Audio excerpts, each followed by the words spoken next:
मान लो तुम किसी कार्य के लिए जा रहे हो, 5 बार 6 बार तुम उस कार्य के लिए होकर, या किसी से अपना पैसा लेना है और तुम उसको पास 50 बार होकर आ गए हो, भैया पैसे कब देगा? या किसी कार्य के लिए जा रहे हो, वो कार्य नहीं हो रहा, 50 बार होकर आ गए, लाल चंदन को अच्छा घिसो और घिसकर तैयार कर कर, लाल चंदन घिसो और घिसकर बेलपत्री के ये दोनों भाग हैं, दोनों पत्तियां जो नीचे की हैं, इसमें उस चंदन को लगा लीजिए।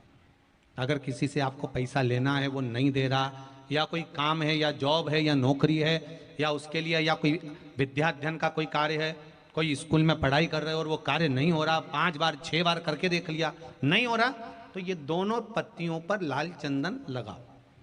लाल चंदन लगाने का मतलब ये नहीं कि जरा सी तुम बिंदी लगा दो, लाल चंदन जो घिसा है उसको पूरी पत्तियों पर अच्छे से फेरना है, उस लाल चंदन को लगा लीजिए। और महाराज बीच की पत्ती में थोड़ा सा घृत, घृत मतलब गाय का घी, गौ माता के दूध से माखन से निर्मित उस घी को बीच की पत्ती में थोड़ा सा लगा लीजिए। और जो अशोक सुंदरी वाली जगह है, ये शिवलिंग है, ये जलाधारी पर रखा हुआ है, ये गोल जलाधारी है, यहां से पानी नीचे गिरता है, ठीक है, ऐसे होता ना शिवलिंग। तो शंकर भगवान का पूरा परिवार शिवलिंग के आसपास में होता है। शंकर भगवान के 13 बच्चे हैं। कितने बच्चे हैं शिव जी के? 13 बच्चे, पूरे 13 की 13 बच्चे और धर्मपत्नी शिव जी की शिवलिंग के आसपास में है। जैसे ये जो गोल जलाधारी है, ये माता पार्वती जी का हस्त कमल है, शिवलिंग रखा है, ये शंकर जी का स्वरूप है। जहां से पानी नीचे गिरता है, राइट भाग गणेश जी का स्थान, लेफ्ट भाग 6 कार्तिकेय, षडानंद कार्तिकेय का स्थान। जहां शिवलिंग का जहां पानी जाता है उसके बीच में एक मोटी सी लाइन होती है, वो शंकर भगवान की सबसे छोटी लड़की जिसका नाम अशोक सुंदरी है, उसका स्थान है। ऊपर से बूंद बूंद पानी जो शिवलिंग पर गिर रहा है, ये शंकर भगवान की 5 लड़कियों का स्थान है, जया, विषहरा, शामली बारी, दौतली और देव। ये शंकर जी की 5 बेटियां हैं जो भगवान शंकर के ऊपर पानी की एक एक बूंद गिराती हैं महाराज। तो शिव जी की जो सबसे छोटी लड़की है अशोक सुंदरी, उस अशोक सुंदरी वाली जगह पर इस बेलपत्र को प्रदोष के दिन या सोमवार के दिन आप घी वाली बेलपत्र को अशोक सुंदरी वाली जगह पर रखकर, ये जो चंदन लगी हुई बेलपत्र है, इसका मुख ऐसा सीधा की सीधा रखोगे तो गणेश जी की ओर हो जाएगा, षडानंद कार्तिकेय की ओर हो जाएगा। अपनी कामना कर कर, जिससे धन लेना है, पैसा लेना है या जो कार्य निकालना है वो नहीं निकल रहा, बहुत प्रयास कर लिया, अदालत में 50 बार हो जाए, काम नहीं हो रहा, तब इस बेलपत्र का प्रयोग करना, बाबा से विनती करना और विनती कर कर वापिस सजाना। केवल 2 प्रदोष या 2 सोमवार कर लीजिए, बाबा आपकी मनोकामना पूर्ण कर देगा। उस बेलपत्र का सुख प्राप्त। घृत का भाग अशोक सुंदरी की ओर होना चाहिए, नीचे की ओर, नहीं तो मालूम पड़े तुम ऊपर उल्टा रख दो उसको। जिस लड़का लड़की का विवाह नहीं होता ना, तो सोमवार के दिन उसको शमी पत्र के नीचे बिठाकर और शमी के वृक्ष के नीचे बिठाकर, शमी वृक्ष के जड़ की मिट्टी का तिलक लगाकर, हाथ में शमी वृक्ष के, हाथ में लड़का या लड़की के हल्दी लगाकर, शमी वृक्ष पर छापे लगाकर और वहीं पर उसका मीठा मुंह करा दिया जाता है, तो 3 महीने में विवाह हो जाता है। स्कंद पुराण। शिव महापुराण की कथा तो ये तक कहती है कि अगर जिंदगी में कोई नशा करने वाला व्यक्ति हो ना, बहुत दारू का नशा या चिलम का नशा या चरस का नशा या अन्य अन्य नशे ज़्यादा करता हो, और कोई नशे से युक्त अगर व्यक्ति है, बहुत नशेला व्यक्ति है, बहुत नशे में डूबने वाला अगर कोई व्यक्ति है, तो शिव महापुराण की कथा तो यहाँ तक कहती है कि बेलपत्र के बीच वाले पत्ते पर, बेलपत्र के अगर बीच वाले पत्ते पर गौ माता का घृत, गाय के दूध से बना हुआ घी अगर बीच वाले पत्ते पर लगाकर शंकर भगवान को समर्पित करा जाए, और वही पत्ते को उठाकर, उसी पत्ते को उठाकर भगवान शिव जी का कृतिवशेश्वर नाम लेकर, अगर वही पत्ता उठाकर कोई बहुत नशे में धुत अगर व्यक्ति रहता है और उस व्यक्ति को प्रत्येक सोमवार को 1 पत्ता गाय के घी का बीच वाली पत्ती पर लगाकर शिव को चढ़ाकर कृतिवशेश्वर नाम भगवान का धारण कराकर उस पत्ते को वापस लाकर नशा करने वाले व्यक्ति को अगर ज्यादा से ज्यादा 11 सोमवार भी अगर वो पत्ता खिला दिया, तो वो धीरे धीरे नशे से दूर होता चले जाता और उसका नशा छूटते चले जाता। जिसके घर में संपदा की कमी होती है, जिसके घर में कर्जा बढ़ जाता है, लक्ष्मी नहीं आती, बहुत टेंशन की जिंदगी जीता है मनुष्य, व्यापार चल नहीं रहा, बहुत तकलीफ का जीवन चल रहा होता है, तो आज भी नियम है महाराज कि सोमवार, शुक्रवार, ये 2 वार ऐसे हैं, इन 2 वार को यदि कटोरी में थोड़ा सा शहद रखकर, मधु रखकर यदि लक्ष्मी जी का स्मरण किया जाए और माता लक्ष्मी जी का स्मरण कर कर एक लाल पुष्प उस कटोरी के सम्मुख में माता लक्ष्मी का नाम लेकर रखा जाए और बाद में वही शहद, वही मधु और वही पुष्प सोमवार का दिन और शुक्रवार के दिन लक्ष्मी का पूजन कर कर, स्मरण कर कर, दूसरे दिन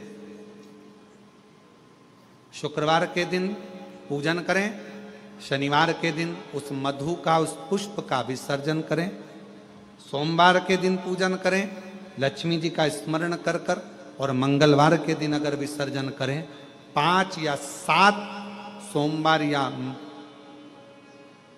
शुक्रवार को यदि आप मधु का भोग लक्ष्मी जी को लगाना प्रारंभ कर दें, शिव का नाम स्मरण कर कर, तो उसके घर में कभी संपदा की कमी नहीं होती, लक्ष्मी उस संपदा को बढ़ाती। कितना सुंदर कहा है महाराज। मान लो कोई काम है आपका और आपका वो काम नहीं हो रहा, आपने पूरा प्रयास कर लिया, बहुत मेहनत कर ली और वो काम यदि आपका नहीं हो रहा, तो एक नियम बनाओ, 5 सोमवार, 5 बेलपत्र, 5 चावल का दाना, 5 कनेर का पुष्प पीला,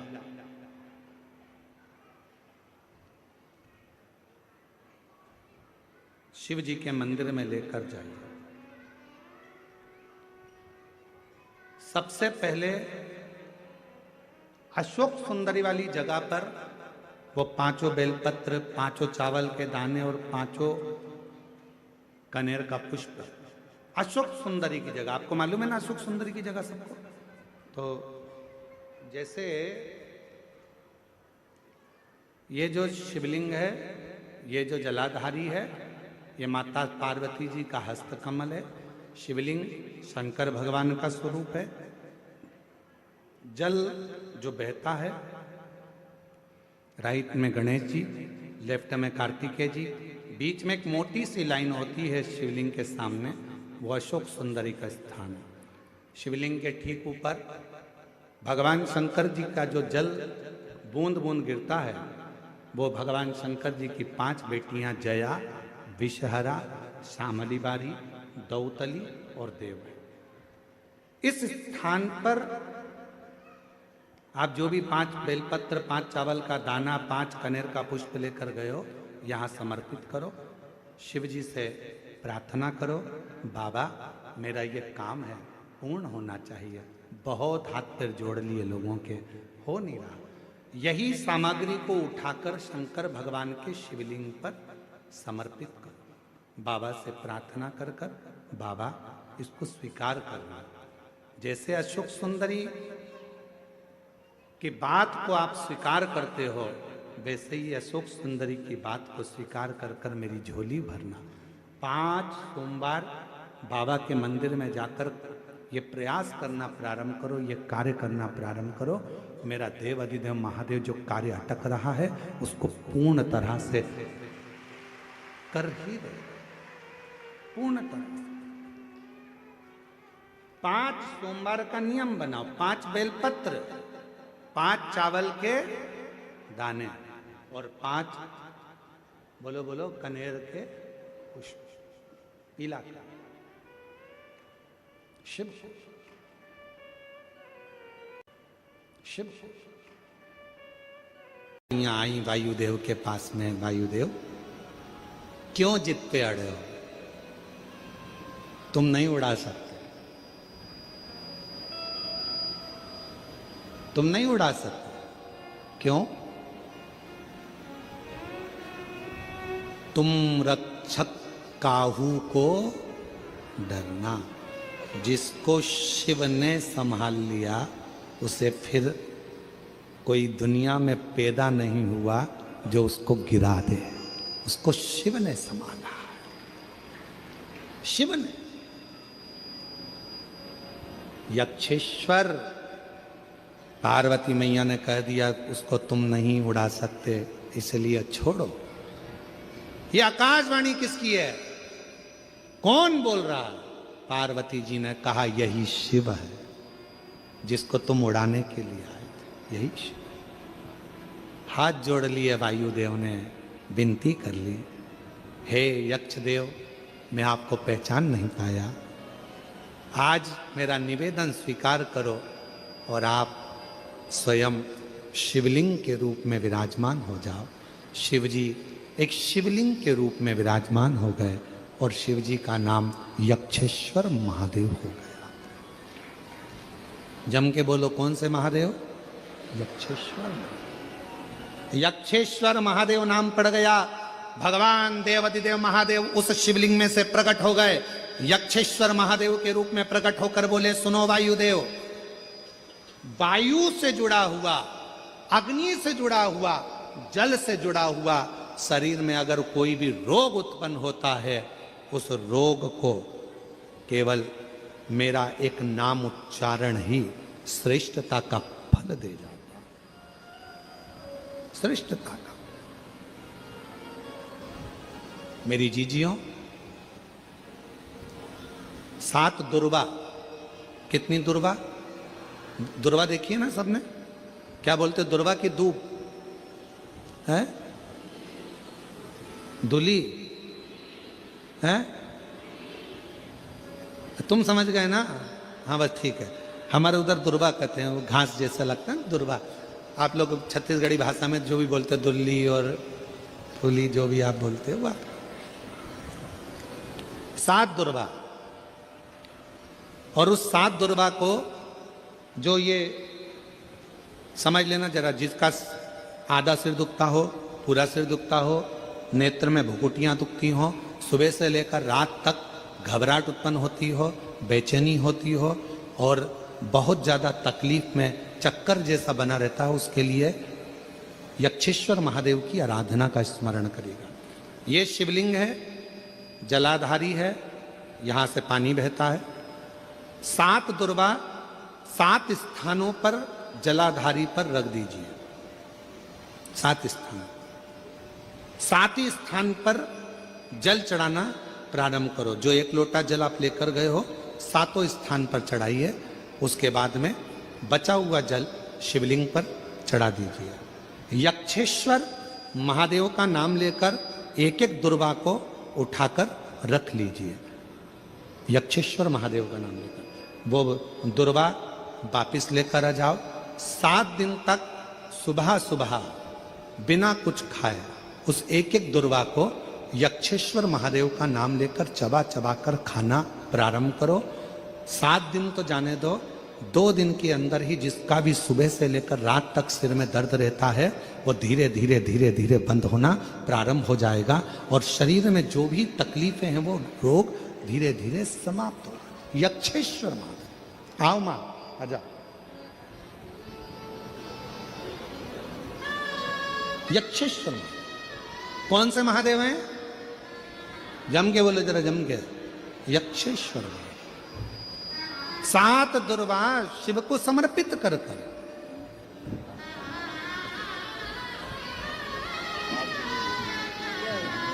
कहां से हो मां?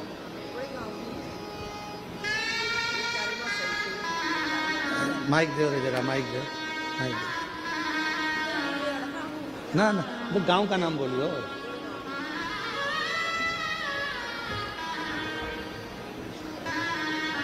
शंभू। कौन सा गांव है? कुड़ू गांव भी। और बाबा के नाम लेते लेते आगे बूझ गए।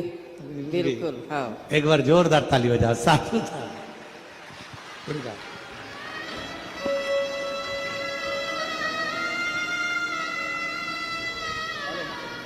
आ जाओ माँ।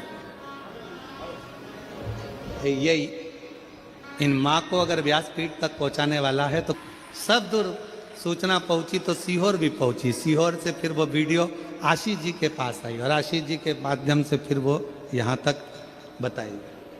शिव तत्व है, शिव यक्षेश्वर महादेव, यक्षेश्वर।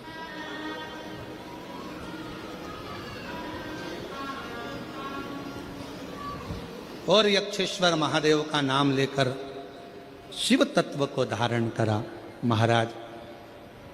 कहते हैं वायुदेव ने बहुत शक्ति का प्रदर्शन करा पर शिव शांत। शिव जी का एक नाम है यक्षेश्वर। फिर से बोलो, क्या नाम है? यक्षेश्वर महादेव।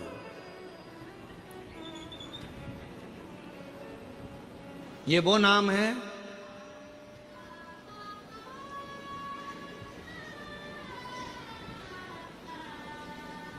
जिस व्यक्ति का सुबह उठते से ही सिर में, भुकुटी में, कान के पास से लेकर आधे माथे में जिसका दर्द बना रहता, सुबह उठते से ही नेत्रों का, भुकुटी का, कर्ण का, माथे का, आधे मस्तक का, आधा सीसी का, आधा भुकुटी का, सिर का, 24 घंटे सुबह से लेकर रात तक जिसकी भुकुटी में, सिर में दर्द बना रहता है, उसके लिए ये कथा सर्वश्रेष्ठ है। कौन से महादेव? यक्षेश्वर। थोड़ा ध्यान से सुनिएगा इस कथा को, बड़ी सावधानी के। कई लोग कहते हैं मेरा तो सिर दर्द करता रहता है, सिर दुखता रहता है, आंखें दुखती रहती है, भुकुटी दुखती रहती है, सुबह से उठती हूँ ना जाने क्या हो गया, नजर लग गई क्या, हाय लग गई क्या, इतनी सुंदर भी नहीं हो कि बार बार लगेगी। भाई क्या हाय लग गई क्या, नजर। फिर कई लोग कहते कि ऐसा लग रहा है किसी ने कुछ कर दिया, तुम ही मिले थे करने के लिए। पूरे दुर्ग और भिलाई में दूसरा नहीं मिला जिस पे कर।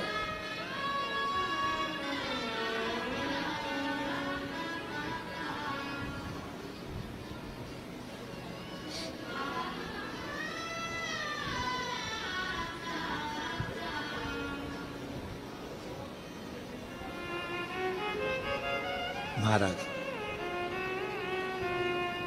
फिर से बोलो, कौन से महादेव? यक्षेश्वर महादेव। वायुदेव को आ गया अहंकार, अभिमान,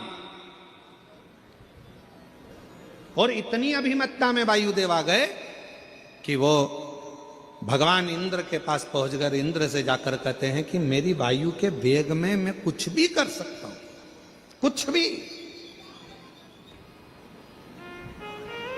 शिव महापुराण की कथा कहती है अगर भगवान आपको सत्ता दे, भगवान आपको पद दे, भगवान आपको प्रतिष्ठा दे, भगवान आपको कुर्सी दे, और भगवान यदि आपको बहुत अच्छे सिंहासन पर बिठाए, बहुत पद दिया, प्रतिष्ठा दी, इज्जत दी, कुर्सी दी, जिस कुर्सी पर तुम कभी नहीं बैठ सकते थे, तुम्हारे जैसे ना जाने कितने सारे इंजीनियर, तुम्हारे जैसे ना जाने कितने कितने डॉक्टर, तुम्हारे जैसे ना जाने कितने कितने ऑफिसर दिन रात पढ़ाई कर रहे हैं, दिन रात लगे हुए हैं, दिन रात मेहनत कर रहे हैं, और उनको वो कुर्सी नहीं मिली, उनको वो पद नहीं मिला जो तुम्हें प्राप्त हुआ है।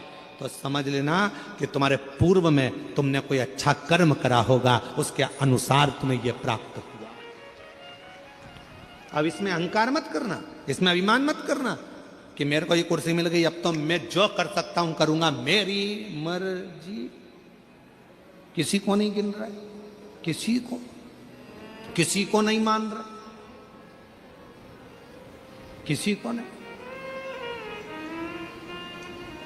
और फिर एक दिन ऐसा आए, मालूम पड़े वो पद, वो प्रतिष्ठा, वो कुर्सी किसी काम की ना। इसलिए अभिमत्ता में ना। हमारे बीच में छत्तीसगढ़ शासन के माननीय यशस्वी मुख्यमंत्री जी श्री विष्णुदेव साहे जी की धर्मपत्नी श्रीमती कौशल्या देवी जी सहाय यहाँ पधारी हैं। एक बार जोरदार ताली बजाकर उनका स्वागत वंदन। महीने भर में एक दिन ऐसा बनाओ, अगर मेरा भोलेनाथ तुम्हारी नहीं सुन रहा है तो एक लोटा जल, एक दुर्वा और एक बेलपत्र, ये 3 चीजें लेकर जाओ। क्या क्या ले जाना है जम के बोलो जरा। एक लोटा जल, एक जम के दुर्वा और एक बेलपत्र, 3 चीजें लेकर जाओ। और 3 चीजों को सबसे पहले जो लोटा भर के जल लेकर गए हो वो गणेश जी का स्थान जानते हो ना सब लोग। अशोक सुंदरी के पास में जो गणेश जी का स्थान है, जैसे ये जलाधारी है, ये शिवलिंग है, बीच में अशोक सुंदरी है, ये गणेश जी का।